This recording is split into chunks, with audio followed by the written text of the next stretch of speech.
Assalamualaikum warahmatullahi wabarakatuh.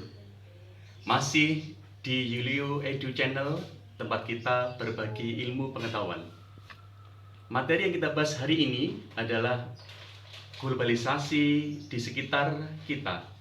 Ini adalah materi kelas 6, tema 4, subtema 1. Langsung saja kita saksikan video pembelajaran hari ini.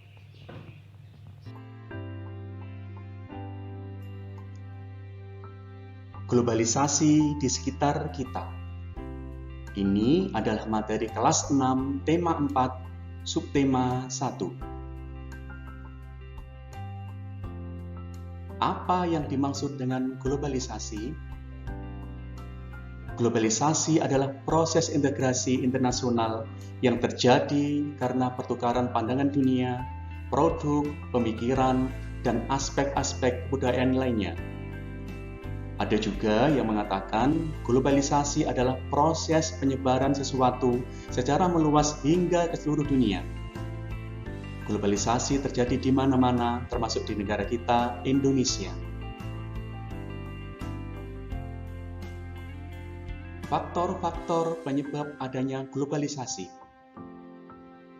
Faktor eksternal atau faktor dari luar. 1. Kemajuan iptek atau ilmu pengetahuan dan teknologi.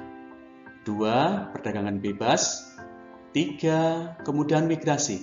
Orang berpindah dari satu negara ke negara lainnya. 4. Kerjasama antar negara. 5. Peran lembaga internasional seperti ASEAN, WHO, PBB, dan yang lainnya. 6. Perkembangan HAM, hak asasi manusia.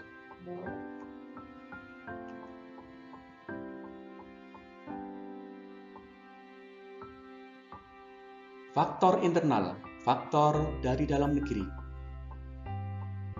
1. Ketergantungan terhadap negara lain. 2. Kebebasan pers atau media. 3. Perkembangan cara berpikir dan pendidikan masyarakat, di mana masyarakat semakin ingin tahu perkembangan informasi dari negara-negara di dunia.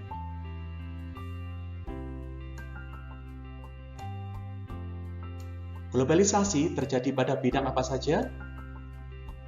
Yang pertama, pada bidang ekonomi. 2. Sosial budaya. 3. Pendidikan. 4. Politik. 5. Iptek, ilmu pengetahuan dan teknologi.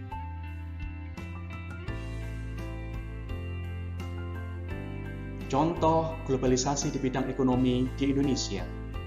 1. Mudahnya kegiatan ekspor dan impor. Ekspor adalah menjual barang ke luar negeri, sedangkan impor adalah membeli barang dari luar negeri. 2. Banyak produk dan perusahaan asing yang masuk ke Indonesia. Contoh globalisasi di bidang sosial budaya di Indonesia. 1. Bahasa asing masuk dengan mudahnya. 2. Masyarakat sudah semakin heterogen, terdiri dari berbagai suku bangsa, bahasa, dan budaya. 3. Masuknya mode-mode pakaian dari luar negeri. 4. Banyaknya imigrasi atau masuknya penduduk asing ke Indonesia. 5. Terjadinya pertukaran budaya.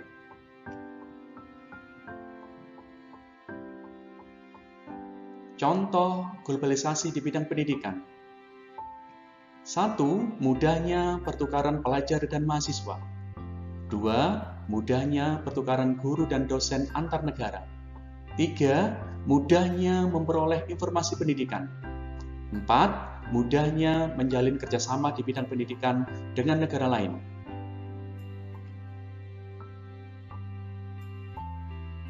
Contoh globalisasi di bidang politik. 1. Organisasi internasional terbentuk seperti PBB, ASEAN, WHO, dan sebagainya. 2. Adanya kerjasama antar negara. 3. Hadirnya ideologi asing. 4. Adanya campur tangan negara asing.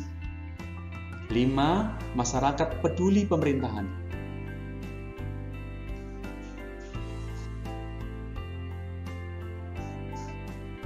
Contoh globalisasi di bidang iptek.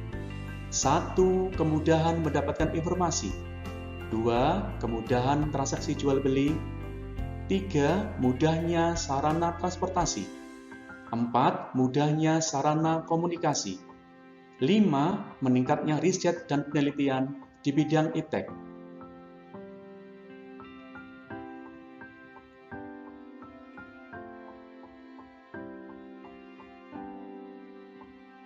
Dampak negatif adanya globalisasi. 1. Lunturnya budaya gotong royong. 2. Terjadi kesenjangan sosial. 3. Kerusakan lingkungan akibat eksploitasi alam yang berlebihan. 4. Mudahnya budaya asing yang tidak sesuai kepribadian bangsa masuk ke Indonesia. 5. Masyarakat lebih cenderung bersikap individualis, dan masih banyak yang lainnya. Kita harus bijak dalam menghadapi globalisasi. Seperti kita ketahui bahwa globalisasi membawa dua dampak, yaitu dampak positif dan dampak negatif. Marilah kita ambil dampak positifnya, tetapi kita tolak dan tinggalkan jauh-jauh dampak negatifnya. Demikian materi kita hari ini. Sekian dan terima kasih. Kita jumpa lagi di materi selanjutnya. Wassalamualaikum warahmatullahi wabarakatuh.